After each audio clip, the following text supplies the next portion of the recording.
ఒక ఇంటర్వ్యూలో చూసా, నేను యాక్టింగ్ కెరీర్ని పర్సూ చేస్తున్నా ఏదో చెప్పారు. అది ఎంతవరకు వస్తుంది? అదే ఇప్పుడు దాని ప్రయత్నంలోనే ఒక ప్రాక్టీస్, ఒక ప్రిపరేషన్, ఒక చిన్న మెథడ్ యాక్టింగ్ వగేరా ఫిజికల్ ట్రైనింగ్ ప్రాక్టీస్ జరుగుతున్నాయి. We can expect on big screens. I'm also expecting, I'm also hopeful. When it will నాకు తెలియదు కదా, నేను కాదు decision maker. All I can say is I'm available. Language no bar, no limitations. As long as they think that I would do justice or fit into their imagination or roles, I'm open. Like limitations or restrictions ఏం లేవు basically. I'm not a pick. Beggars don't choose కదా. I can't pick. చూద్దాం వచ్చిన whatever comes and whatever works. Okay, మీరు సినిమాలోకి వచ్చారు కదా, వచ్చిన డ్రీమ్ ఫుల్ఫిల్ అయిపోయిందా? కళలతోటి అనుకున్నట్టంటే ఎవరి కళలు ఎలా ఉంటాయి, ఎవరి పర్స్పెక్టివ్ ఎలా ఉంటుందో తెలియదు. కానీ నేను ఏదైతే అంటే ఐడియాస్ మారుతూ ఉంటాయండి. ఫస్ట్ స్టార్ట్ అయినప్పుడు ఏదో అనుకుందాం, ఇది చిన్నప్పుడు అందరూ రాకెట్ సైంటిస్టులు అవుతామని చెప్తారు, ఎవరో ఒక 10 మంది ఆస్ట్రోనాట్లు అవుతాం, సోల్జర్లు అవుతాం, వాళ్ళందరూ అయ్యే చేస్తున్నారు ఇప్పుడు. అప్పటికి అలా అనిపించింది, ఆ నాలెడ్జ్ తోటి అలా అనిపిస్తుంది, ఎక్సైట్మెంట్ ఉంటుంది. ఆ యూఫోరియాలు, ఆ ఏజ్లు ఎన్ని దాటిపోయిన తర్వాత వచ్చిన తర్వాత ఏదో చిన్న క్లారిటీ వస్తుంది కదా, ఒక చిన్న కనెక్షన్ ఉంటుంది కదా. Money is not everything, maybe job satisfaction, maybe whatever. So నా ప్రయారిటీస్ వేరేమో, నా ఇంట్రెస్ట్ వేరేమో. Maybe practice, journey, maybe learning, దాంట్లో maybe I'm deriving more pleasure కోసమే కాదు కదా, that's not the source. I'm practicing few arts, few శాస్త్రాస్, few systems. So I'm also exploring, I'm the process. ఒక ట్రాన్సిషన్ పీరియడ్లో ఉన్నానేమో మేబీ. ఇక్కడి నుంచి వాట్ ఎవర్ ఐ లెర్న్డ్, ఎక్కడెక్కడ దానికి ఎంత లెవెల్ ఆఫ్ అప్రిసియేషన్ వచ్చింది, ఎంత లెవెల్ ఆఫ్ ఎక్కడికి వెళ్ళింది అని దానికి ఇట్ డజంట్ బాదర్ మీ. అట్లా ఆలోచించినేమో నేను. నాకు దొరికిన రిసోర్సెస్లో నాకు నేర్చుకోవడానికి వచ్చిందో, చూడటానికి వచ్చిందో, హ్యాండ్స్ ఆన్ ఎక్స్పీరియన్స్ వచ్చిందో, ఆ ఎక్సైట్మెంట్ అంతవరకే పెట్టుకుంటాను నేను. దాని తర్వాత సింపుల్గా చెప్పాలంటే, ఇప్పుడు చూయింగ్ గమ్ పొద్దున్న నుంచి సాయంత్రం దాకా నోట్లో ఉండదు కదా, అది బేసికలీ. చూయింగ్ గమ్ మారట్లా, దాంట్లో ఫ్లేవర్ మారుతుంది, చిన్న చిన్న ప్రాపర్టీస్ మారుతున్నాయి. సో అలాగని చెప్పి అంత అయిపోయింది, నాకు అంతా తెలుసు, ఎందుకంటే ఇంకేం లేదు నేర్చుకోవడానికి. నా ఇంట్రెస్ట్కి, నా పరిధి, నా కెపాసిటీలో ఓకే నెక్స్ట్ అలా వెళ్ళాను తప్పితే ఇక్కడేమనలేక అక్కడేమనలేక ఇక్కడ, దేనికి చేతక ఫైనల్గా ఇది రకరకాల తమ్ముల్స్ చూశాను వాళ్ళ ప్రాసెస్లో. So that is not the concern. మీరు స్టిల్ సింగిలేనా? ఏమైనా ఉన్నాయా ఫ్లాష్ బ్యాక్లో?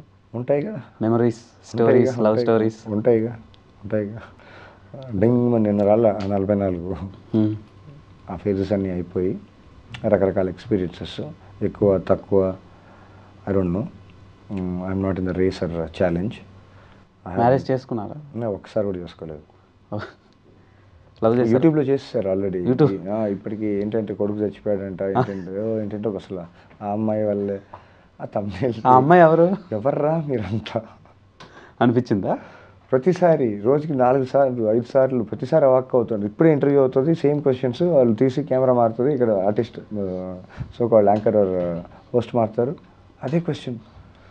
ఇప్పుడే చెప్పాను మళ్ళీ అది.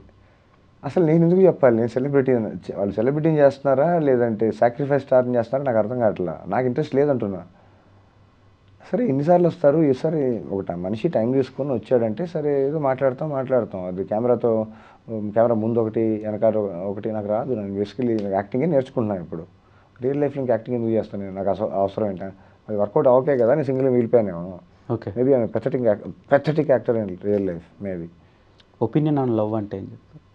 దీని గురించి కూడా అయిపోయింది brother. Me perception? It doesn't exist for me. Maybe it is temporary feeling, emotion. ఒక నీటి బుడగ కూడా నిజమే ఉంటుంది, కానీ టెంపరీ. అంత నిజమైంది, అంత ప్రేమ పవిత్రమైంది అంటే అది కంటిన్యూ చేయాలి కదా. మేబీ దాని ప్రాపర్టీస్ అంతవరకే టెంపరీ అంటే, అంత టెంపరీ ఎమోషన్స్కి నా లైఫ్లో మేబీ అంత స్పేస్ లేదేమో, అంత నా ప్రయారిటీస్లో అంత లేదేమో basically. Okay, opinion on social media? అవసరమే లేదు. ఎవర్రా మీరంతా, ఎవర్రా సోషల్ మీడియా? సోషల్ మీడియా, సంఘ సంస్కృతులు ఏమన్నా ఉపయోగం ఉందా అసలు? ఏదో కెమెరా పట్టుకొని లేకపోతే ఫోన్ పట్టుకొని ఏది దొరికితే అది పట్టుకొని తీసేసి ఏది పడితే అది అడిగేయచ్చు, ఏది పడితే ఒక సెన్సార్షిప్ ఉండదు, ఒక కనీసం జస్టిఫై చేయాలి కదా వాళ్ళ టైంనో వాల్యూనో, యూనో అది కూడా ఉండదు. ఎవరు బాగుపడుతున్నారంటే ఉండదు. ఏదో రూమర్లు, ఏదో పుకార్లు, ఏదో ట్రెండ్. వై అంతసేపు ఫోన్లు చూడటమే టైం వేస్ట్. దాంట్లో కూడా ఇంత క్వాలిటీ చేస్తా ఇంకేమీ చేయలేమా ఇంటర్నెట్ తోటి, ఫోన్ తోటి?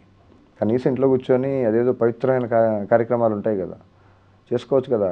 pornhub.com, brothers.com అద్భుతమైన నాలెడ్జ్ రిసోర్సెస్ ఉన్నాయి కదా. అదే ఇంటర్నెట్లో ఇవి కాకుండా చెత్త చెత్త పనులు కూడా చేయొచ్చు, రీసెర్చ్లు చేయొచ్చు, పీడిఎఫ్లో చాలా చాలా చేయొచ్చు. కానీ మనం వెళ్ళాం కదా. యూట్యూబ్లో ఈ చెత్తే కాదు, డాక్యుమెంటరీలు చూడొచ్చు, సినిమాలు చూడొచ్చు, రీసెర్చ్ మెటీరియల్ చూడొచ్చు, డిస్కషన్స్ చూడొచ్చు, డిబేట్స్ చూడొచ్చు. సో ఆ డిబేట్స్ ప్రకారం నేను అడుగుతున్నాను మీకు, మీరు డిబేట్ చేసినా లేదంటే డిమాండ్ చేసినా ఎలా అయినా పర్లేదు, కుమారి అంటే ఇష్యూ జరిగినప్పుడు మీరు క్వశ్చన్ చేశారు ఎందుకు ఇదంతా అని చెప్పి, అంత అవసరం లేదు కదా. అది పాయింటే. అంటే మీకు సపరేట్ ఆడియన్స్ వచ్చారు, సపరేట్ ఆడియన్స్ ఉన్నారు, ఓకే ఈయన చెప్పింది కూడా కరెక్టే కదా, రియలిస్టిక్గానే మాట్లాడుతున్నాడు అని. సో ఆ ఇష్యూ ఏంటంటే కుమారి ఆంటీది కాస్త మీ వైపు డైవర్ట్ అయింది. సో ఈ యాక్టివిటీస్ చేసే సోషల్ మీడియా అంతా. సో అది మీకు ఏమైనా ఉపయోగపడుతుందా ఇప్పుడు? ఎలా బ్రో, మీకు కూడా తెలుసు కదా, అంతమంది క్యూ కట్టి అంతమంది ఇంటర్వ్యూల్లో మీ ముందు ఒకటో రెండు చూస్తుంటారు కదా, వాళ్ళు ఎంత ఇచ్చారు, నేను ఎంత తీసుకున్నాను, ఎంత డిమాండ్ చేశాను, ఎవరికి అడ్వాంటేజ్ అయింది మీకు తెలుసు కదా. సరే డబ్బులు ఇచ్చి నేను ప్రాంక్ క్రియేట్ చేసి అట్లాంటి తమ్నీల్స్ పెట్టించుకునే అంత అంత అంత తెలివిని కాదేమో, అంత తెలివి రాలేదేమో, అంత జ్ఞానం నాకు రాలే. అజ్ఞానం జ్ఞానం కంటే గొప్పది, మూర్ఖుడు రాజు కంటే గొప్పడు. I'm not trying to make a point here. Even నన్ను కార్నర్ చేసి ఏదో చేద్దాం అనుకుంటే మేబీ కనీసం ఎవరో ఒకరికి వర్కౌట్ అవుతుందంటే that's okay. I don't even have complaints on them also, but justify there actions. I'll justify my words, my actions. I'm accountable. మీరు అనుకున్నట్టు హ్యాపీగా బతుకుతున్నారా ప్రజెంట్? నాకు వర్కౌట్ అవుతుందండి. నా హ్యాపీనెస్ తోటి మీరు మరీ అంత ఫీల్ అయిపోయి నేను కూడా ఫీల్ అయ్యేలాగా మీరు ఫీల్ అవ్వకండి. Basically I'm okay, I'm comfortable, I'm fine. Okay, ఇంకా చాలా మాట్లాడాలి మీతో, కానీ మీరు మధ్యలోనే ఆపేస్తున్నారు, హోల్డ్ చేస్తున్నారు. అంటే పార్ట్ 1 సరిపోద్దిగా. పార్ట్ 1 కాదు, పార్ట్ 2 అని నేనేం ప్లాన్ చేయలేదు. ఫస్ట్ ఆఫ్ ఆల్ మీరు ఫస్ట్ ఒక ఫిలిం మేకర్గా ఇదయ్యి తర్వాత సడన్గా అదృశ్యం అయిపోయి ఒక వీడియోలో కనిపించి టెక్నికాలిటీస్ కోసం చెప్పారు, డైరెక్టర్ టెక్నికల్. అప్పుడు నా ఇంట్రెస్ట్ టెక్నీషియన్ స్పేస్లో ఉండింది. ఇప్పుడు నేను అసలు not even considering my self as a technician. నాకు అసలు ఏమి ఇష్యూస్ లేవు, యూనో రిగ్రెట్స్ కూడా లేవు. దాని గురించి ఎందుకు మాట్లాడటం? నేను ఇప్పుడు కొత్త క్రాఫ్ట్ యాక్టింగ్ గురించి నాకు రికమెండ్ చేయండి, ఈ సినిమా బాగుంటుంది చూడండి, ఈ క్యారెక్టర్ బాగుంది, ఈ కాస్ట్యూమ్స్ బాగున్నాయి, బ్యాక్గ్రౌండ్ బాగుంది, ఏదో దాంట్లో నేను తీసుకోవాల్సిందే యాక్టింగ్ పర్స్పెక్టివ్లో నేనేం చేయాలి. నేను నా ప్రాక్టీస్ అది నడుస్తుంది ప్రస్తుతానికి. ఏదో చిన్న మెథడ్ యాక్టింగ్ అవి ఇవి. Okay, I hope and I wish మీరు మంచి సినిమాలు యాక్ట్ చేయాలని కోరుకుంటున్నా.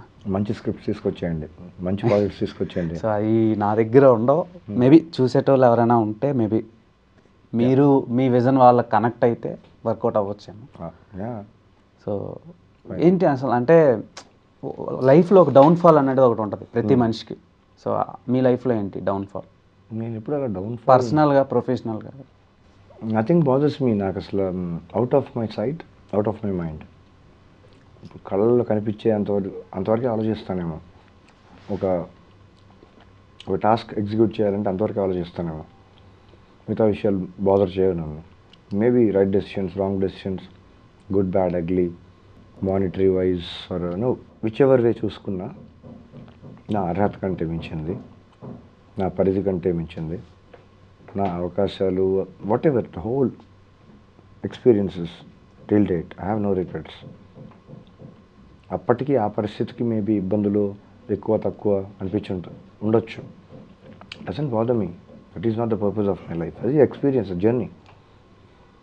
ఇప్పుడు ఎక్కడో ట్రైన్ ఎక్కుతాం, అక్కడి నుంచి ఎక్కడో డెస్టినేషన్కి వెళ్ళే మధ్య బోలెన్ని జరుగుతాయి ఇన్సిడెంట్స్. నేను దాంట్లో ఆగలేదు.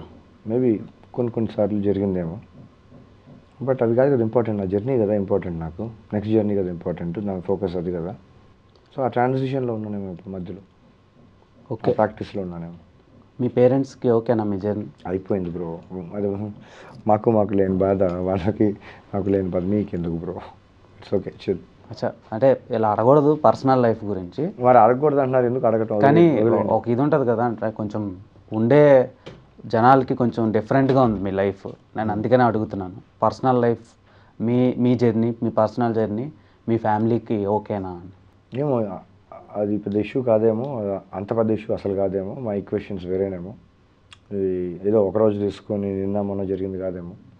It works for them also I believe. It's not an issue at all.